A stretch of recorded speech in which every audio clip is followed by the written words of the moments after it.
ਵਾਹਿਗੁਰੂ ਜੀ ਕਾ ਖਾਲਸਾ ਵਾਹਿਗੁਰੂ ਵਾਹਿਗੁਰੂ ਜੀ ਜੀ ਕੀ ਕੀ ਫਤਿਹ। ਫਤਿਹ। ਬ੍ਰੇਕ ਤੋਂ ਬਾਅਦ ਫਿਰ ਤੋਂ ਤੁਹਾਡਾ ਬਹੁਤ ਹੀ ਨਿੱਘਾ ਸਵਾਗਤ ਕਰਦੇ ਹਾਂ ਜੀ ਬ੍ਰੈਕਫਾਸਟ ਸ਼ੋਅ ਦੇ ਤੀਜੇ ਤੇ ਆਖਰੀ ਭਾਗ ਦੇ ਵਿੱਚ। ਸੋ ਅਸੀਂ ਮਨਾ ਰਹੇ ਹਾਂ ਜੀ ਧੰਨ ਧੰਨ ਸਾਹਿਬ ਸ਼੍ਰੀ ਗੁਰੂ ਗ੍ਰੰਥ ਸਾਹਿਬ ਜੀ ਦਾ ਗੁਰਤਾ ਗੱਦੀ ਦਿਹਾੜਾ। ਤੇ ਅੱਜ ਦਾ ਜਿਹੜਾ ਬ੍ਰੈਕਫਾਸਟ ਸ਼ੋਅ ਹੈਗਾ ਇਸ ਸੈਗਮੈਂਟ ਦੇ ਵਿੱਚ ਸਾਡੇ ਜਿਹੜੇ ਗੈਸਟ ਮਹਿਮਾਨ ਵੀ ਸਾਡੇ ਨਾਲ ਸਟੂਡੀਓ ਦੇ ਵਿੱਚ ਪਹੁੰਚ ਚੁੱਕੇ ਨੇ। ਗਿਆਨੀ ਤਜਿੰਦਰ ਸਿੰਘ ਜੀ ਵਲਵਰਹੈਂਪਟਨ ਤੋਂ ਫਤਿਹ ਬੁਲਾਉਂਦੇ ਆ ਜੀ। ਵਾਹਿਗੁਰੂ ਜੀ ਕਾ ਵਾਹਿਗੁਰੂ ਜੀ ਖਾਲਸਾ ਕਾ ਵਾਹਿਗੁਰੂ ਜੀ ਕੀ ਖਾਲਸਾ ਫਤਿਹ ਗਿਆਨੀ ਜੀ। ਵਾਹਿਗੁਰੂ ਜੀ ਕੀ ਫਤਿਹ ਤੇ ਜੀ। ਸਭ ਤੋਂ ਪਹਿਲਾਂ ਤਾਂ ਤੁਹਾਡਾ ਸਵਾਗਤ ਕਰਦੇ ਆ ਜੀ ਅੱਜ ਦੇ ਇਸ ਪ੍ਰੋਗਰਾਮ ਦੇ ਵਿੱਚ। ਤੇ ਅਸੀਂ ਅੱਜ ਮਨਾ ਰਹੇ ਹਾਂ ਜੀ ਗੁਰੂ ਗ੍ਰੰਥ ਸਾਹਿਬ ਜੀ ਦਾ ਗੁਰਤਾ ਗੱਦੀ ਦਿਹਾੜਾ ਤੇ ਅੱਜ ਉਹਦੇ ਸੰਬੰਧਤ ਹੀ ਗੱਲਬਾਤ ਕਰਾਂਗੇ। ਪਰ ਮੈਂ ਸਟਾਰਟਿੰਗ ਦੇ ਵਿੱਚ ਇੱਕ ਅਨਾਉਂਸਮੈਂਟ ਜ਼ਰੂਰ ਕਰਨੀ ਚਾਹੁੰਦੀ ਕਿਉਂਕਿ ਸਿੱਖ ਚੈਨਲ ਵੱਲੋਂ ਜਿਹੜੇ ਕਿ ਧੰਨ ਧੰਨ ਸਾਹਿਬ ਸ਼੍ਰੀ ਗੁਰੂ ਨਾਨਕ ਦੇਵ ਜੀ ਦੇ 550ਵੇਂ ਪ੍ਰਕਾਸ਼ ਦਿਹਾੜੇ ਨੂੰ ਸੰਬੰਧਿਤ ਜਿਹੜੇ ਕਿ ਪ੍ਰੋਗਰਾਮ ਉਲੀਕੇ ਗਏ ਨੇ। ਸੋ ਉਹਦੇ ਨਾਲ ਜਿਵੇਂ ਕਿ ਸੰਥਿਆ ਦੀਆਂ ਕਲਾਸਾਂ ਪਾਕਿਸਤਾਨ ਦੀ ਧਰਤੀ ਤੇ ਦਿੱਤੀਆਂ ਜਾ ਰਹੀਆਂ ਨੇ ਤੇ ਨਾਲ ਦੇ ਨਾਲ 2 ਨਵੰਬਰ ਨੂੰ ਜਿਹੜੇ ਕਿ ਅਖੰਡ ਜਪਜੀ ਸਾਹਿਬ ਦੇ 12 ਘੰਟੇ ਲਗਾਤਾਰ ਅਖੰਡ ਜਾਪ ਹੋਣੇ ਨੇ ਸਿੱਖ ਚੈਨਲ ਤੇ। ਉਹਦੇ ਨਾਲ ਤੇ ਲੰਗਰ ਦੀ ਸੇਵਾ ਜਿਹੜੀ ਪਾਕਿਸਤਾਨ ਦੀ ਧਰਤੀ ਤੇ ਚੱਲ ਰਹੀ ਆ। ਸੋ ਉਹਦੇ ਵਿੱਚ ਤੁਸੀਂ ਕੋਈ ਵੀ ਸੇਵਾ ਉਹਦੇ ਵਿੱਚ ਸੇਵਾ ਪਾਣੀ ਹੋਵੇ, ਕੋਈ ਹਿੱਸਾ ਪਾਣਾ ਹੋਵੇ, ਦਸਵੰਧ ਕੱਢਣਾ ਹੋਵੇ, ਜ਼ਰੂਰ ਤੁਸੀਂ ਸਿੱਖ ਚੈਨਲ ਦੇ ਨੰਬਰ ਤੇ ਕਾਲ ਕਰਕੇ 0121 380 1050 ਤੇ ਕਾਲ ਕਰਕੇ ਤੁਸੀਂ ਇਹ ਸੇਵਾ ਦੇ ਵਿੱਚ ਹਿੱਸਾ ਪਾ ਸਕਦੇ ਆ। ਤੋ ਇਹ ਜ਼ਰੂਰੀ ਜਿਹੜੀ ਅਨਾਉਂਸਮੈਂਟ ਮੈਂ ਕਰਨੀ ਚਾਹੁੰਦੀ ਸੀ। ਤੇ ਅੱਜ ਜਿਹੜਾ ਅਸੀਂ ਦਿਹਾੜਾ ਮਨਾ ਰਹੇ ਹਾਂ ਧੰਨ ਧੰਨ ਸਾਹਿਬ ਸ਼੍ਰੀ ਗੁਰੂ ਗ੍ਰੰਥ ਸਾਹਿਬ ਜੀ ਦਾ ਗੁਰਤਾ ਗੱਦੀ ਦਿਹਾੜਾ ਜਿਹੜਾ ਕਿ ਅੱਜ ਮਨਾਇਆ ਜਾ ਰਿਹਾ ਸਾਰੇ ਵਿਸ਼ਵ ਦੇ ਵਿੱਚ, ਤੇ ਉਹਦੇ ਸੰਬੰਧਿਤ ਅਸੀਂ ਗੱਲਬਾਤ ਕਰਾਂਗੇ। ਤੇ ਗਿਆਨੀ ਜੀ ਜਿਹੜਾ ਅਸੀਂ ਗੁਰਗੱਦੀ ਦਿਹਾੜਾ ਮਨਾ ਰਹੇ ਹਾਂ ਉਹਦੇ ਸੰਬੰਧ ਦੇ ਵਿੱਚ ਤੁਸੀਂ ਕੀ ਕਹਿਣਾ ਚਾਹੋਗੇ? ਧੰਨ ਧੰਨ ਸਾਹਿਬ ਸ੍ਰੀ ਗੁਰੂ ਗ੍ਰੰਥ ਸਾਹਿਬ ਜੀ ਮਹਾਰਾਜ ਜਿਨ੍ਹਾਂ ਦਾ ਅੱਜ ਗੁਰਤਾ ਗੁਰਗੱਦੀ ਦਿਵਸ ਜਿੱਥੇ ਸਾਰੀ ਦੁਨੀਆ ਵਿੱਚ ਮਨਾਇਆ ਜਾ ਰਿਹਾ, ਸਿੱਖ ਚੈਨਲ ਵੱਲੋਂ ਵੀ ਵਧੀਆ ਉਪਰਾਲਾ ਕੀਤਾ ਜਾ ਰਿਹਾ ਕਿ ਜਿਹੜੇ ਵੀ ਦਿਨ ਪਾਤਸ਼ਾਹੀਆਂ ਦੇ ਆ ਰਹੇ ਹਨ ਉਹਦੇ ਨਾਲ ਸੰਬੰਧਿਤ ਸਾਰੀਆਂ ਸੰਗਤਾਂ ਨੂੰ ਜੋੜਨ ਦਾ ਉਪਰਾਲਾ ਕੀਤਾ ਜਾ ਰਿਹਾ। ਸੋ ਗੁਰੂ ਗ੍ਰੰਥ ਸਾਹਿਬ ਜੀ ਮਹਾਰਾਜ ਜਿਹੜੇ ਕਿ 10 ਹੀ ਪਾਤਸ਼ਾਹੀਆਂ ਦੀ ਜੋਤ ਹਨ, 10 ਹੀ ਪਾਤਸ਼ਾਹੀਆਂ ਦੀ ਜੋਤ ਸ੍ਰੀ ਗੁਰੂ ਗ੍ਰੰਥ ਸਾਹਿਬ ਜੀ ਮਹਾਰਾਜ ਜਿਨ੍ਹਾਂ ਨੂੰ ਕਿ ਅੱਜ ਦੇ ਦਿਨ ਅਕਤੂਬਰ 1708 ਦੇ ਵਿੱਚ 10ਵੇਂ ਪਾਤਸ਼ਾਹ ਧੰਨ ਧੰਨ ਸਾਹਿਬ ਸ੍ਰੀ ਗੁਰੂ ਗੋਬਿੰਦ ਸਿੰਘ ਜੀ ਮਹਾਰਾਜ ਜੀ ਨੇ ਗੁਰਗੱਦੀ ਦੀ ਬਖਸ਼ਿਸ਼ ਕੀਤੀ। ਉਹਨਾਂ ਨੇ ਆਪਣੇ ਤੋਂ ਬਾਅਦ ਕਿਉਂਕਿ ਜਦੋਂ ਜੋਤੀ ਜੋਤ ਸਮਾਉਣ ਲੱਗੇ ਗੁਰੂ ਗੋਬਿੰਦ ਸਿੰਘ ਜੀ ਮਹਾਰਾਜ, ਉਹਨਾਂ ਨੇ ਸਾਰੀਆਂ ਸੰਗਤਾਂ ਨੂੰ ਕਿਹਾ ਸੀ ਕਿ ਹੁਣ ਤੋਂ ਸਾਡੇ ਤੋਂ ਬਾਅਦ ਆਪ ਜੀ ਨੇ ਜਿਵੇਂ ਸਾਡਾ ਸਤਿਕਾਰ ਕੀਤਾ ਤਿਵੇਂ ਤੁਸੀਂ ਸ੍ਰੀ ਗੁਰੂ ਗ੍ਰੰਥ ਸਾਹਿਬ ਜੀ ਮਹਾਰਾਜ ਜੀ ਦਾ ਸਤਿਕਾਰ ਕਰਨਾ। ਤੁਹਾਡੇ ਮਨ ਵਿੱਚ ਕੋਈ ਇਹ ਭਾਵਨਾ ਨਹੀਂ ਹੋਣੀ ਚਾਹੀਦੀ ਕਿ ਉਹ ਸਰੀਰ ਰੂਪ ਸਨ ਜਾਂ ਇਹ ਸ਼ਬਦ ਰੂਪ ਹਨ। ਸਾਡੇ ਵਿੱਚ ਤੇ ਗੁਰੂ ਗ੍ਰੰਥ ਸਾਹਿਬ ਜੀ ਦੇ ਵਿੱਚ ਜਾਂ ਗੁਰੂ ਨਾਨਕ ਦੇਵ ਜੀ ਵਿੱਚ 10 ਪਾਤਸ਼ਾਹੀਆਂ ਵਿੱਚ ਤੇ ਗੁਰੂ ਗ੍ਰੰਥ ਸਾਹਿਬ ਜੀ ਵਿੱਚ ਕੋਈ ਅੰਤਰ ਨਹੀਂ ਹੈ।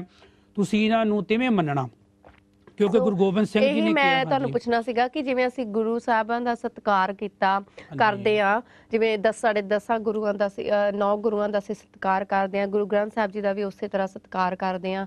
ਤੇ ਇਹ ਜਿਹੜੇ ਇਹ ਸ਼ਬਦ ਗੁਰੂ ਆ ਤੇ ਜਿਵੇਂ ਤੁਸੀਂ ਕਿਹਾ ਹੈਗਾ ਕਿ ਉਸੇ ਤਰ੍ਹਾਂ ਸਤਿਕਾਰ ਕਰਨਾ ਹੈਗਾ। ਸੋ ਇਹਦੇ ਵਿੱਚ ਅਸੀਂ ਕੋਈ ਕਿਸੇ ਤਰ੍ਹਾਂ ਦਾ ਕੋਈ ਫਰਕ ਨਹੀਂ ਕਰਦੇ। ਸੋ ਅਸੀਂ ਜਿੱਦਾਂ ਗੱਲ ਕਰਦੇ ਆ ਕਿ ਇਹ ਸ਼ਬਦ ਗੁਰੂ ਹੈਗੇ ਆ ਤੇ ਜਿਹੜੇ ਗੁਰੂ ਜਿਵੇਂ ਹੁਣ ਗੁਰੂ ਗੋਬਿੰਦ ਸਿੰਘ ਜੀ ਸੀਗੇ, ਉਹਨਾਂ ਦੀ ਜੇ ਗੱਲ ਕਰੀਏ ਤਾਂ ਅਸੀਂ ਅੱਜ ਕੱਲ੍ਹ ਵੈਸੇ ਤਾਂ ਇਹ ਜਿਹੜਾ ਮੁੱਦਾ ਹੈਗਾ ਅਸੀਂ ਥੋੜ੍ਹਾ ਵਿਵਾਦਿਤ ਵੀ ਕਹਿ ਦਿੰਦੇ ਹਾਂ। ਪਰ ਜਿਵੇਂ ਹੁਣ ਜਿਹੜੇ ਕਿ SGPC ਦੇ ਹੈਡ ਜਿਹੜੇ ਕਿ ਜਥੇਦਾਰ ਹੈਗੇ, ਸਾਬਕਾ ਜਥੇਦਾਰ ਜਿਹੜੇ ਕਿ ਮੌਜੂਦਾ ਜਥੇਦਾਰ ਹੈਗੇ ਗਿਆਨੀ ਹਰਪ੍ਰੀਤ ਸਿੰਘ, ਉਹਨਾਂ ਨੇ ਕਿਹਾ ਸੀਗਾ ਕਿ ਗੁਰੂ ਸਾਹਿਬਾਨ ਦੀ ਕੋਈ ਵੀ ਤੁਸੀਂ ਮੂਰਤੀਆਂ ਤੇ ਪਾਬੰਦੀ ਉਹਨਾਂ ਨੇ ਲਗਾਈ ਸੀਗੀ। ਸੋ ਅਸੀਂ ਜਿੱਥੇ ਗੁਰੂ ਗ੍ਰੰਥ ਸਾਹਿਬ ਜੀ ਨੂੰ ਦਾ ਸਤਿਕਾਰ ਕਰਦੇ ਉਹਨਾਂ ਨੂੰ ਮੱਥਾ ਟੇਕਦੇ ਹੈਗੇ ਆ, ਤੇ ਅਸੀਂ ਜਿੱਦਾਂ ਇੱਕ ਪਾਸੇ ਮੂਰਤੀਆਂ, ਉਹਦੇ ਬਾਰੇ ਤੁਸੀਂ ਕੀ ਕਹਿਣਾ ਚਾਹੋਗੇ? ਮੂਰਤੀ ਪੂਜਾ ਦਾ ਤਾਂ ਸ਼ੁਰੂ ਤੋਂ ਹੀ ਖੰਡਨ ਕੀਤਾ ਜੀ। ਗੁਰੂ ਸਾਹਿਬਾਨਾਂ ਨੇ ਜਿੰਨੇ ਵੀ ਗੁਰੂ ਸਾਹਿਬਾਨ ਹੋਏ ਆ, ਭਗਤ ਸਾਹਿਬਾਨ ਹੋਏ ਆ, ਉਹਨਾਂ ਨੇ ਸ਼ੁਰੂ ਤੋਂ ਇਹੀ ਕਿਹਾ ਕਿ ਤੁਸੀਂ ਸ਼ਬਦ ਦੇ ਨਾਲ ਜੁੜਨਾ।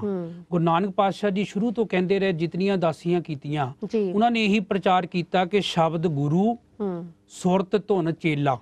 ਸ਼ਬਦ ਨੂੰ ਤੁਸੀਂ ਪ੍ਰਧਾਨਤਾ ਦੇਣੀ, ਸ਼ਬਦ ਦੇ ਨਾਲ ਆਪਣੇ ਮਨ ਨੂੰ ਟਿਕਾਉਣਾ। ਜਿਹੜੀ ਤੁਹਾਡੀ ਸੁਰਤੀ ਆ, ਜਿਹੜਾ ਤੁਹਾਡਾ ਧਿਆਨ ਆ, ਉਹ ਉਹਦਾ ਚੇਲਾ ਚਾਹੀਦਾ। ਭਾਵ ਕਿ ਤੁਹਾਡੀ ਕੰਸਨਟ੍ਰੇਸ਼ਨ ਦੇ ਨਾਲ ਪਰਮਾਤਮਾ ਨੂੰ ਯਾਦ ਕਰਕੇ ਉਹਦਾ ਨਾਮ ਜਪਣਾ। ਜਿਹੜੀ ਮੂਰਤੀ ਪੂਜਾ, ਕਿਉਂਕਿ ਮੂਰਤੀ ਜਿਹੜੀ ਪੱਥਰ ਦੀ ਆ, ਇੱਕ ਸਿੱਧੀ ਗੱਲ ਆ ਵੀ ਜਿਹੜਾ ਪੱਥਰ ਆ ਜਿਹਨੂੰ ਕੋਈ ਦੇਵਤਾ ਕਰਕੇ ਮੰਨਦਾ, ਆਪਾਂ ਕਿਸੇ ਦਾ ਨਾਂ ਨਹੀਂ ਲੈਣਾ ਹਨਾ, ਕਿਸੇ ਕੌਮ ਦਾ ਨਹੀਂ ਲੈਣਾ, ਸਾਰਿਆਂ ਨੂੰ ਪਤਾ ਆ ਜਿਹੜੇ ਮੂਰਤੀ ਆ, ਕਿਸੇ ਦੀ ਮੂਰਤੀਕਾਰ ਜਿਹੜਾ ਮੂਰਤੀ ਨੂੰ ਬਣਾਉਂਦਾ, ਜਦੋਂ ਬਣਾਉਂਦਾ ਉਹਦੇ ਉੱਤੇ ਸੱਟ ਮਾਰਦਾ, ਕਦੀ ਹਥੌੜਾ ਮਾਰਦਾ, ਕਦੀ ਛੇਣੀ ਦੇ ਨਾਲ ਉਹਦੀਆਂ ਅੱਖਾਂ ਬਣਾਉਂਦਾ, ਕੰਨ ਮੂੰਹ ਸਾਰਾ ਕੁਝ ਬਣਾਇਆ ਜਾਂਦਾ। ਇੱਥੋਂ ਤੱਕ ਕਿ ਉਹਦੇ ਉੱਤੇ ਵੀ ਜੋੜੇ ਲੈ ਕੇ ਉਸ ਪੱਥਰ ਦੇ ਉੱਤੇ ਵੀ ਮੂਰਤੀਕਾਰ ਚੜ ਜਾਂਦਾ। ਜੇ ਉਹ ਮੂਰਤੀ ਦੇ ਵਿੱਚ ਜਾਨ ਹੁੰਦੀ ਤਾਂ ਉਹ ਪਰਮਾਤਮਾ ਰੂਪ ਹੁੰਦੀ ਤਾਂ ਉਹ ਮੂਰਤੀਕਾਰ ਨੂੰ ਕਦੀ ਵੀ ਆਪਣੇ ਉੱਤੇ ਨਾ ਚੜ੍ਹਨ ਦਿੰਦੀ। ਇਸ ਕਰਕੇ ਸਾਨੂੰ ਮੂਰਤੀਆਂ ਦੇ ਵਿੱਚ ਕਿ ਕੋਈ ਜਾਨ ਨਹੀਂ, ਜਿਹੜੇ ਜੀਵ ਆ ਜਗ ਦੇ, ਜਿਹੜੇ ਜਿਵੇਂ ਬਨਸਪਤੀ ਹੋ ਗਈ ਜਾਂ ਸਾਰੇ ਜੀਵ ਹੋ ਗਏ ਜਿਨ੍ਹਾਂ ਵਿੱਚ ਜਾਨ ਆ, ਉਹਨਾਂ ਵਿੱਚ ਤਾਂ ਜਾਨ ਹੈਗੀ ਹੈ, ਮੂਰਤੀਆਂ ਦੇ ਵਿੱਚ ਕੋਈ ਜਾਨ ਨਹੀਂ। ਜੀ ਬਿਲਕੁਲ। ਤੇ ਜੇ ਅਸੀਂ ਗੁਰੂ ਗ੍ਰੰਥ ਸਾਹਿਬ ਦੀ ਗੱਲ ਕਰਦੇ ਹਾਂ ਤਾਂ ਉਹਨਾਂ ਦਾ ਅੱਜ ਗੁਰਗੱਦੀ ਦਿਹਾੜਾ ਅਸੀਂ ਮਨਾ ਰਹੇ ਹਾਂ, ਤੇ ਗੁਰੂ ਗ੍ਰੰਥ ਸਾਹਿਬ ਇਹਨਾਂ ਦੀ ਸੰਪਾਦਨਾ ਕਿਹਨਾਂ ਨੇ ਕੀਤੀ ਤੇ ਕਿੰਨਾ ਟਾਈਮ ਲੱਗਿਆ?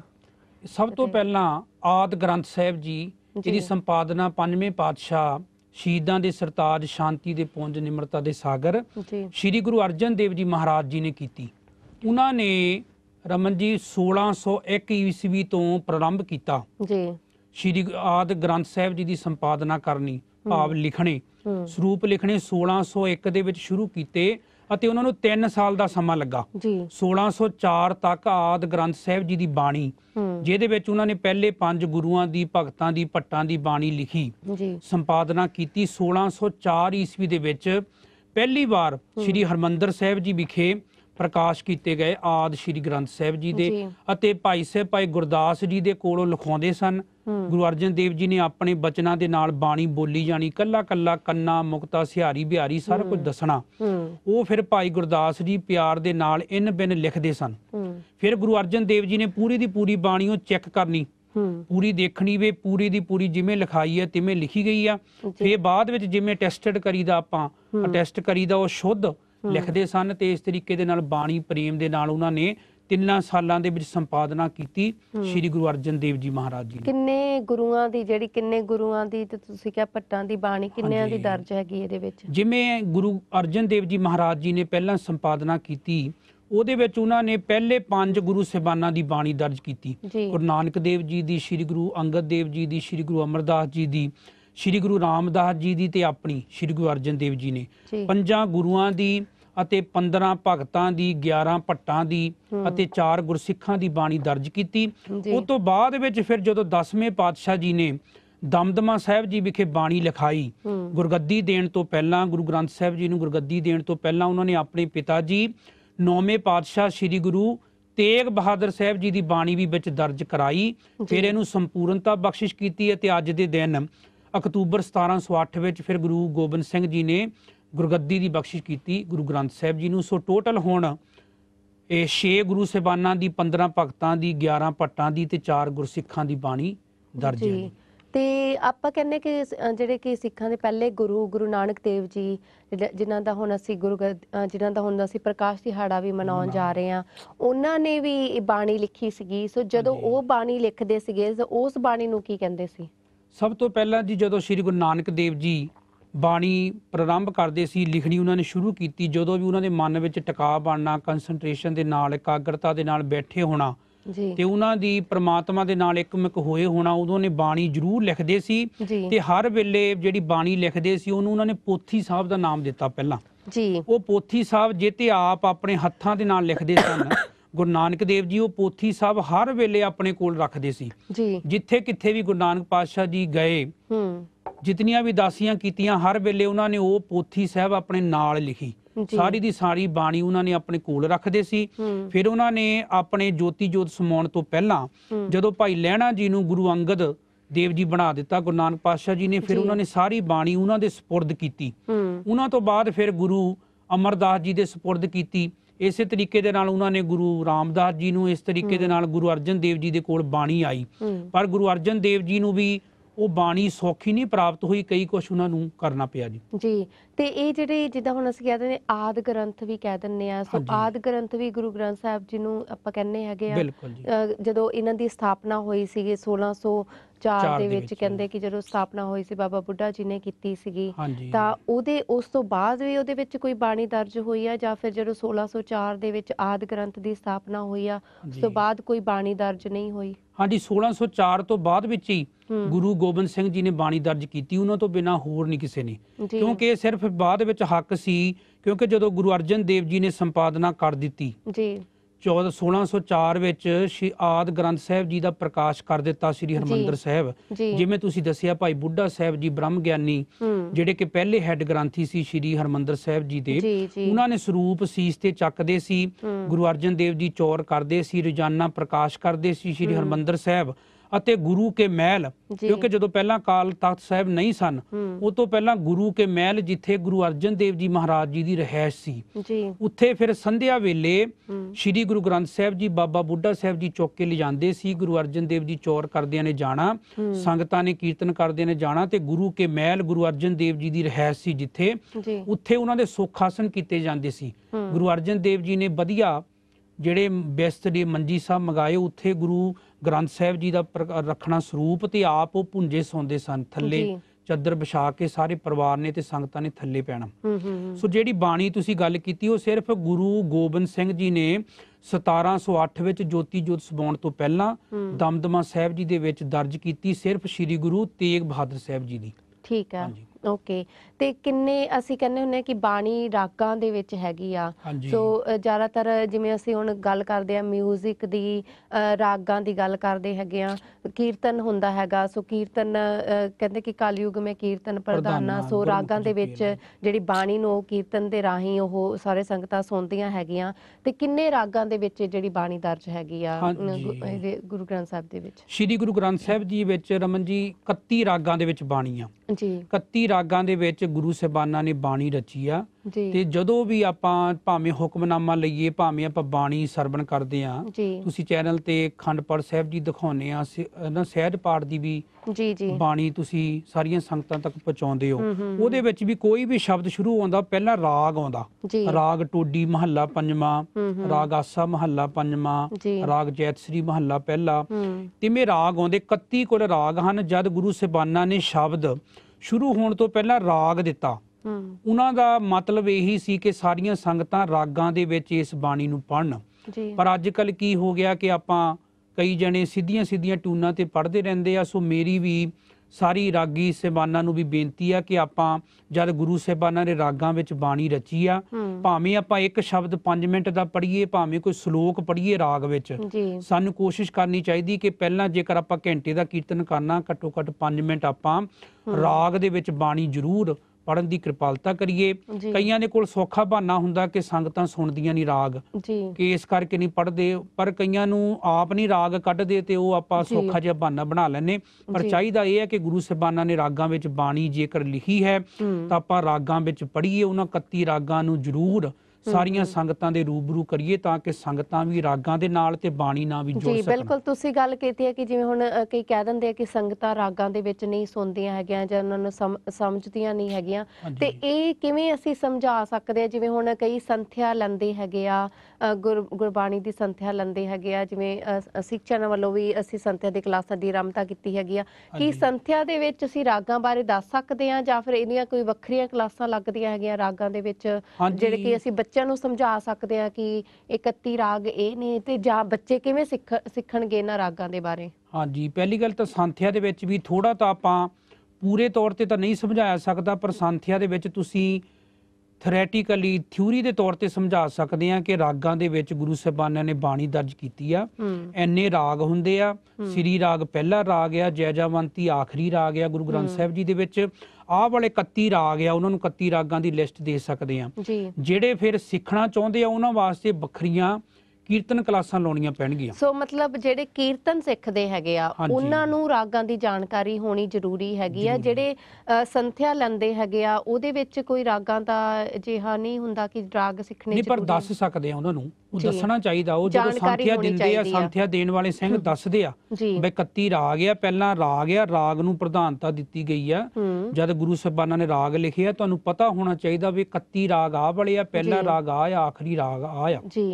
ਪਤਾ ਜ਼ਰੂਰ ਚਾਹੀਦਾ ਸੰਥਿਆ ਵੇਲੇ ਵੀ। ਜੀ ਬਿਲਕੁਲ। ਤੇ ਜਿਹੜੀ ਰਹਿਤ ਮਰਿਆਦਾ ਹੈਗੀ, ਜਿਵੇਂ ਅਸੀਂ ਗੁਰੂ ਗ੍ਰੰਥ ਸਾਹਿਬ ਜੀ ਦਾ ਪੂਰਾ ਸਤਿਕਾਰ ਕਰਨਾ ਹੈਗਾ, ਕਿਸ ਤਰੀਕੇ ਨਾਲ ਉਹ ਜਿਹੜੀ ਰਹਿਤ ਮਰਿਆਦਾ ਹੈਗੀ ਆ, ਸੁੱਖ ਆਸਨ ਕਰਨਾ ਹੈਗਾ, ਸਵੇਰੇ ਮਤਲਬ ਉਹਨਾਂ ਦਾ ਪ੍ਰਕਾਸ਼ ਕਰਨਾ ਹੈਗਾ, ਸੋ ਇਹ ਜਿਹੜਾ ਸਾਰਾ ਕੁਝ ਹੈਗਾ ਇਹ ਸਟਾਰਟਿੰਗ ਤੋਂ ਹੀ ਸੀਗਾ ਜਾਂ ਫਿਰ ਬਾਅਦ ਵਿੱਚ ਹੌਲੀ ਹੌਲੀ ਜਿਵੇਂ ਕਿ ਸ਼ੁਰੂਆਤ ਹੋਈ ਆ? ਨਹੀਂ ਜੀ, ਪਹਿਲਾਂ ਤੋਂ ਹੀ ਜਦੋਂ ਵੀ ਗੁਰੂ ਸਾਹਿਬਾਨਾਂ ਨੇ ਬਾਣੀ ਲਿਖੀ ਆ ਉਦੋਂ ਤੋਂ ਹੀ ਇਹਨਾਂ ਨੇ ਗੁਰੂ ਸਾਹਿਬਾਨਾਂ ਨੇ ਸਤਿਕਾਰ ਕੀਤਾ ਜੀ। ਇਹ ਨਹੀਂ ਕਿ ਜਦੋਂ ਗੁਰੂ ਗੋਬਿੰਦ ਸਿੰਘ ਜੀ ਨੇ ਗੁਰਗੱਦੀ ਦਿੱਤੀ ਤਾਂ ਸੰਗਤਾਂ ਨੇ ਸਤਿਕਾਰ ਕੀਤਾ ਜੀ, ਜਾਂ ਗੁਰੂ ਅਰਜਨ ਦੇਵ ਜੀ ਨੇ ਪ੍ਰਕਾਸ਼ ਕੀਤਾ ਉਦੋਂ ਤੋਂ ਸਤਿਕਾਰ ਹੋਣਾ ਹੋਇਆ। ਜੀ। ਪਹਿਲਾਂ ਜਦੋਂ ਭਾਈ ਮੋਹਨ ਜੀ ਗੁਰੂ ਅਮਰਦਾਸ ਜੀ ਪਾਤਸ਼ਾਹ ਜੀ ਦੇ ਬੇਟੇ ਸੀ, ਉਹਨਾਂ ਦੇ ਕੋਲ ਬਾਣੀ ਚੰਗੀ ਕਤਰਤ ਪਈ ਸੀ ਜੀ।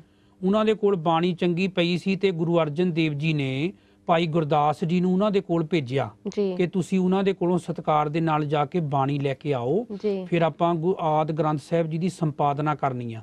ਪਹਿਲਾਂ ਗੁਰੂ ਅਰਜਨ ਦੇਵ ਜੀ ਨੇ ਬਾਬਾ ਬੁੱਢਾ ਜੀ ਤੇ ਭਾਈ ਗੁਰਦਾਸ ਜੀ ਦੇ ਨਾਲ ਉਹਨਾਂ ਦੇ ਜਿਹੜੇ ਮਨ ਵਿੱਚ ਫੁਰਨਾ ਬਣਿਆ ਉਹ ਉਹਨਾਂ ਦੇ ਨਾਲ ਸਾਂਝਾ ਕੀਤਾ ਸੀ ਕਿ ਅਸੀਂ ਚਾਹੁੰਦੇ ਹਾਂ ਕਿ ਬਾਣੀ ਦਾ ਇੱਕ ਜਹਾਜ਼ ਤਿਆਰ ਕੀਤਾ ਜਾਵੇ ਜਿਹਦੇ ਤੇ ਸਵਾਰ ਹੋ ਕੇ ਸੰਗਤਾਂ ਦਾ ਪਾਰ ਉਤਾਰਾ ਹੋ ਸਕੇ।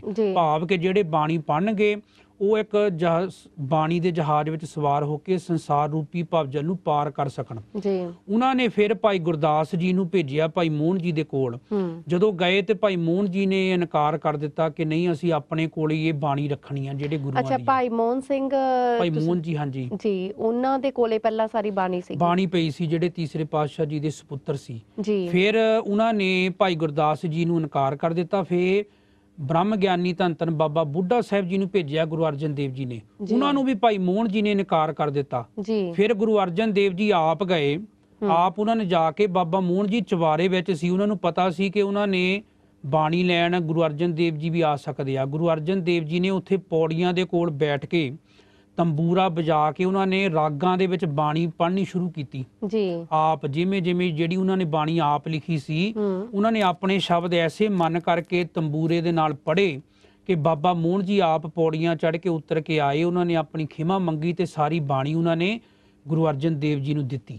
ਸੋ ਇਸ ਤਰੀਕੇ ਦੇ ਨਾਲ ਫਿਰ ਜਦੋਂ ਉਹ ਬਾਣੀ ਉੱਥੋਂ ਲੈ ਕੇ ਗਏ, ਜਿਹੜੀ ਤੁਸੀਂ ਗੱਲ ਕਰਦੇ ਆ ਭਾਈ ਮੋਹਨ ਜੀ, ਉਹਨਾਂ ਕੋਲੇ ਜਿਹੜੀ ਬਾਣੀ ਸੀਗੀ, ਇਹ 3 ਗੁਰੂਆਂ ਦੀ ਬਾਣੀ ਸੀਗੀ। ਹਾਂਜੀ ਜੀ, ਉਹਨਾਂ ਦੀ ਬਾਣੀ ਸੀ, 3 ਗੁਰੂਆਂ ਦੀ ਬਾਣੀ ਉਹਨਾਂ ਕੋਲ ਸੀਗੀ ਤੇ ਹੋਰ ਭਗਤਾਂ ਦੀ ਵੀ ਸੀ, ਕਈਆਂ ਦੀ, ਤੇ 3 ਗੁਰੂ ਸਾਹਿਬਾਨਾਂ ਦੀ ਵੀ। ਤੇ ਫਿਰ ਗੁਰੂ ਅਰਜਨ ਦੇਵ ਜੀ ਉੱਥੋਂ ਬਾਣੀ ਲੈ ਕੇ ਉੱਥੋਂ ਵੀ ਸ਼ਨਾਈਆਂ ਵਜਾਉਂਦੇ ਹੋਏ ਕੀਰਤਨ ਕਰਦੇ ਕਰਦੇ ਬਾਣੀ ਨੂੰ ਸਤਿਕਾਰ ਦੇ ਨਾਲ ਮੰਜੀ ਸਾਹਿਬ ਦੇ ਰੱਖ ਕੇ ਸਤਿਕਾਰ ਦੇ ਨਾਲ ਉੱਥੋਂ ਬਾਣੀ ਲੈ ਕੇ ਗਏ।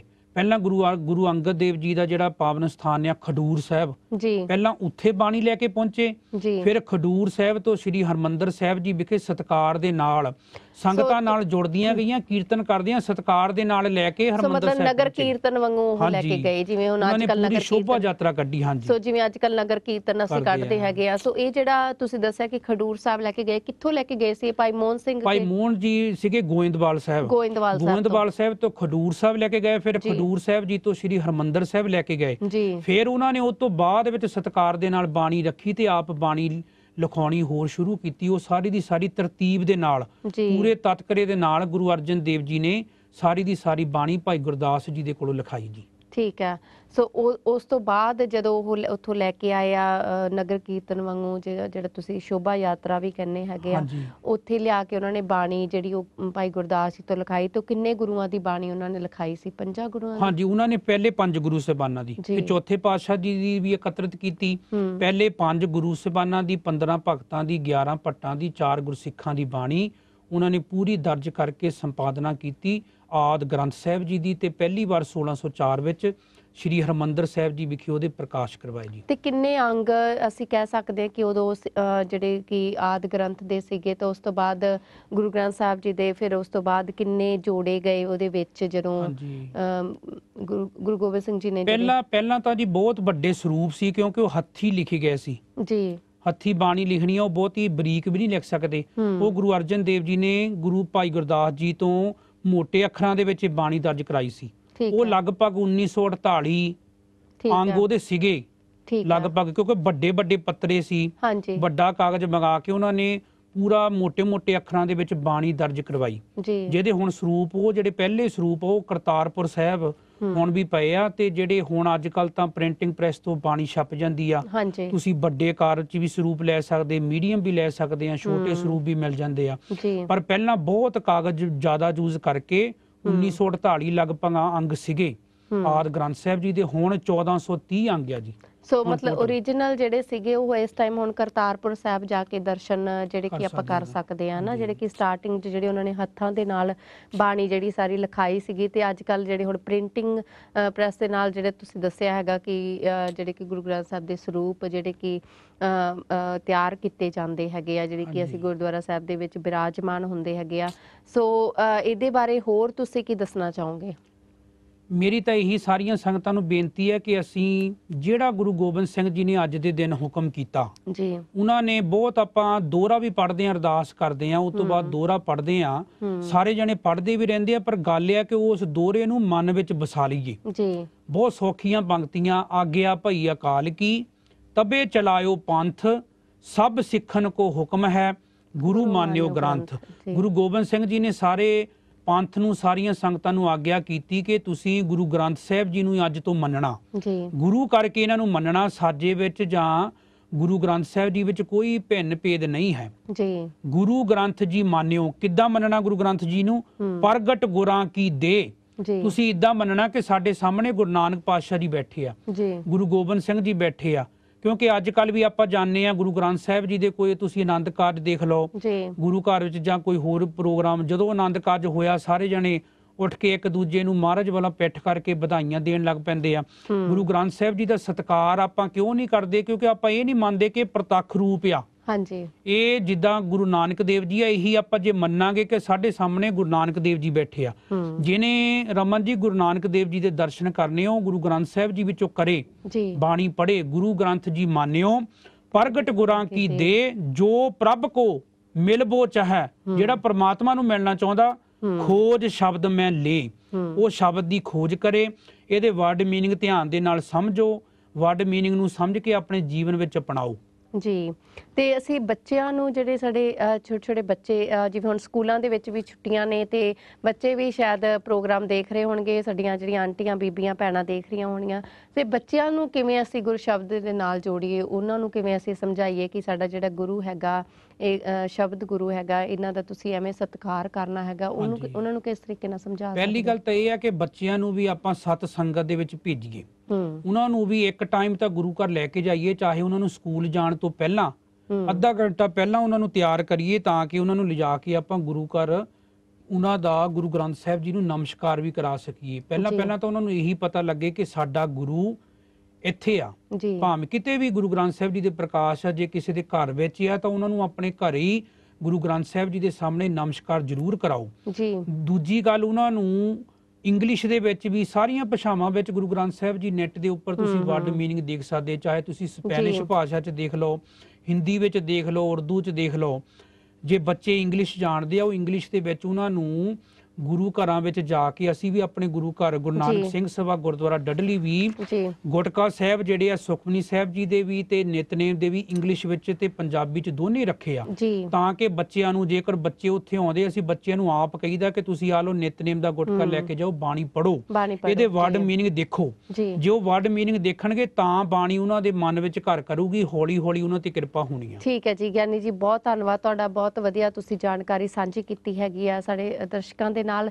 ਸੋ ਸਾਡੇ ਕੋਲ ਹੁਣ ਸਮਾਂ ਹੋ ਗਿਆ ਜੀ ਤੁਹਾਡੇ ਤੋਂ ਇਜਾਜ਼ਤ ਲੈਣ ਦਾ, ਤੇ ਲਾਸਟ ਦੇ ਵਿੱਚ ਅਸੀਂ ਸਿਰਫ ਇਹੀ ਕਹਿਣਾ ਚਾਹਾਂਗੇ ਕਿ ਆਪਣੇ ਬੱਚਿਆਂ ਨੂੰ ਗੁਰਬਾਣੀ ਦੇ ਨਾਲ ਜੋੜੋ, ਗੁਰੂ ਗ੍ਰੰਥ ਸਾਹਿਬ ਜੀ ਦਾ ਸਤਿਕਾਰ ਸਾਡਾ ਸਾਰਿਆਂ ਦਾ ਕਰਨਾ ਬਣਦਾ ਹੈਗਾ।